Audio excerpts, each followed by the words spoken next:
Guys अगर आप लोग डाउ जोन्स में अगर देखोगे अपना, तो डाउ जोन्स में कंटिन्यू जो है, अगर आप यहाँ कहीं अगर आप देखोगे तो इस जगह देखो कंटिन्यू 1 2 3 4 5 6 7 8 9 10 10 डेज जो है एक ही रेंज में ये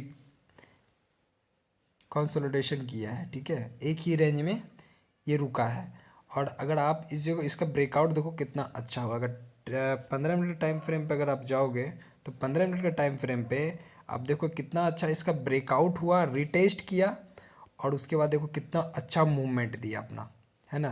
तो अगर आप यहाँ कहीं अगर आप देखोगे तो ये देखो इसका ना ब्रेकआउट हुआ ना, डेली टाइम फ्रेम पे हमने देखा, और देखो इसका ब्रेकआउट, रिटेस्ट, और देखो कितना अच्छा ट्रेड आपको यहाँ पे मिला। अगर इस जगह पे आप ट्रेड करते, आपको वेट एंड वॉच करना था डाउ जोन्स को। मैंने बहुत दिन से इसको वेट एंड वॉच किया है, तो इसलिए मुझे इसका प्राइजेक्शन अच्छे से पता है। अगर आप देखोगे तो अगर हम लोग यहाँ कहीं इसको अगर रिस्क रिवॉर्ड अगर हम लोग देखेंगे, जैसे लॉन्ग करते हैं अपना, अगर हम लोग यहाँ इस ये टाइम फ्रेम पे 15 मिनट के टाइम फ्रेम पे अगर इसको हम लोग ट्रेड करते, तो अगर आप देखो कि अभी तक जो है 2 दिन से जो किया है 450 पॉइंट वहाँ से मूव कर चुका है। ठीक है, और आपका बस उसका जो है लगभग ये कैंडल के जस्ट नीचे आपको 156 पॉइंट के आसपास का आपका रिस्क रिवॉर्ड आपको रहता है। 1:3 या 4, आपका 3 4 भी आप ले सकते हो। अभी ये रुकने वाला नहीं है। ठीक है, डाउ जोन्स में वो रुकने वाला नहीं है। अभी आप डेली टाइम फ्रेम पे अगर आप देखोगे, डेली टाइम फ्रेम पे देखो कितना अच्छा हम लोग का प्राइजेक्शन यहाँ पे वर्क किया है। ठीक है, वहीं अगर हम लोग चलते हैं अपना बैंक निफ्टी में चलते हैं।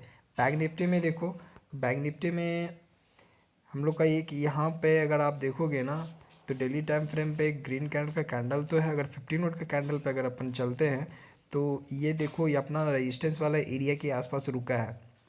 कल अगर गैप अप खुल के, ठीक है, गैप अप खुल के अगर हम लोग का जैसे अगर गैप अप खुलता है, ठीक है, तो अगर अपना गैप अप खुलता है ना, एक मिनट, हाँ, ठीक है, अपना अगर गैप अप खुलता है इस रेंज के ऊपर, ठीक है, इस रेंज के ऊपर अगर गैप अप खुलता है तो कोई भी ग्रीन कैंडल हो, 5 मिनट हो या 15 मिनट हो, तो इमिडिएटली आप कॉल साइड में एंटर बना सकते हो, बुलिश साइड की एंट्री आप ले सकते हो और 33,000 तक का आपका टारगेट रह सकता है। अगर वहीं अगर गैप डाउन खुल के अगर गैप अप भी खुलता है, अगर इसके इस लेवल के आसपास आकर के इसका ब्रेकडाउन अगर कर देता है ना आपका, तो आपको फॉल यहाँ तक आपको देखने को मिल सकता है, पहला टारगेट। और इसको भी ब्रेक करता है तो अगेन आपका ये वाला रिटेस्ट वाला एरिया जो यहाँ पे जो पिछला स्विंग है आपको यहाँ तक आ सकता है। ठीक है, तो अब ये इसके ऊपर अगर 5 मिनट का 15 मिनट कैंडल अगर निकल के यहाँ कहीं आपको बनता है तो फिर आप वहाँ पर ट्रेड कर सकते हो। अगर उसको ब्रेक डाउन करता है तो आप सेल साइड का एंट्री बना सकते हो। अगर गैप डाउन खुलता है, ठीक है, गैप डाउन अगर खुलता है इस लेवल के ऊपर खुलता है, यहाँ कहीं खुलता है, यहाँ खुलता है या इसके नीचे खुलता है, ठीक है, अगर इसके जस्ट नीचे अगर खुलता है तो आप जो है एक अच्छा ट्रेड आपको देखने को मिल सकता है। जैसे ये ब्रेक डाउन करेगा तो फिर आपको एक अच्छा ट्रेड देखने को मिल सकता है। ठीक है, तो आपका टारगेट कहाँ तक का सेल साइड में आपका होना चाहिए, तो आपका टारगेट यहाँ तक का टारगेट आपको 41,900 तक का टारगेट आपको देखने को मिल सकता है। जो कि आपको कितना पॉइंट्स निकल के आ रहा है, तो लगभग लगभग आपको पॉइंट्स 400 पॉइंट के आसपास का निकल के आ रहा है। ठीक है, वही अपसाइड की बात करें तो हम लोग का पॉइंट्स बहुत बड़ा नहीं निकलने वाला। अगर इस जगह पर आपको मिलता है ना, ये 43 तक का अगर मिलता है तो लगभग 250 पॉइंट के आसपास तक का छोटा टारगेट, और वहाँ पे इम्पोर्टेंट रेजिस्टेंस वाला एरिया है आपका। ठीक है, इम्पोर्टेंट रेजिस्टेंस वाला एरिया है तो वहाँ पे आपका प्रॉफिट बुक हो जाना चाहिए, और वहाँ से थोड़ा सा फॉल भी आपका आ सकता है, या नहीं 43,000 के ऊपर भी सस्टेन करता तो 43,177 80 तक का टारगेट आपको मिल सकता है, जो कि आपको 400 पॉइंट के आसपास का निकल के आ रहा है। ठीक है, अपसाइड का डाउन साइड का दोनों का ही टारगेट अपना बन चुका है। पर लाइन के साथ आपको जो ड्रॉ करते हूँ, ठीक है, तो एक ये पहला टारगेट, ठीक है, एक ये पहला टारगेट आपको मिला, दूसरा टारगेट आपको यहाँ तक का आपको मिलेगा। ठीक है, ये 2 टारगेट आपको, और एक बीच में साइकोलॉजिकल लेवल है जो कि आपको 43,000 निकल के आ रहा है यहाँ तक का। ठीक है, 43, ये 3 टारगेट आपका जो है अपसाइड का टारगेट है बैंक निफ्टी का, और डाउन साइड का टारगेट अगर इसके नीचे निकलना स्टार्ट करता है, ठीक है, इसके जस्ट नीचे निकलना स्टार्ट करता है, इसके मैं ड्रॉ करता हूँ रेड लाइन से, और उसके बाद आपका टारगेट कौन कौन सा निकल के आ रहा है, तो ये टारगेट आपका निकल के पहला निकल के आएगा कौन सा, ये 42,200 का टारगेट एक पहला आपका, जो कि इम्पोर्टेंट सपोर्ट वाला एरिया है।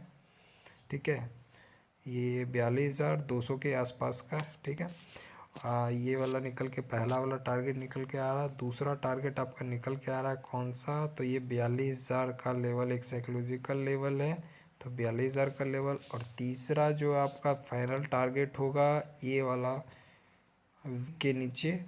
ठीक है, तो ये आपका 4 टारगेट आपका निकल के आ रहा है, 3 टारगेट अपसाइड का और डाउन साइड का भी 3-3 टारगेट आपको देखने को मिल रहा है। ठीक है, तो ये तीनों टारगेट आपको बैंक निफ्टी का मिल चुका है कल के लिए। अब देखते हैं किस तरह से कहाँ पे ओपन होता है।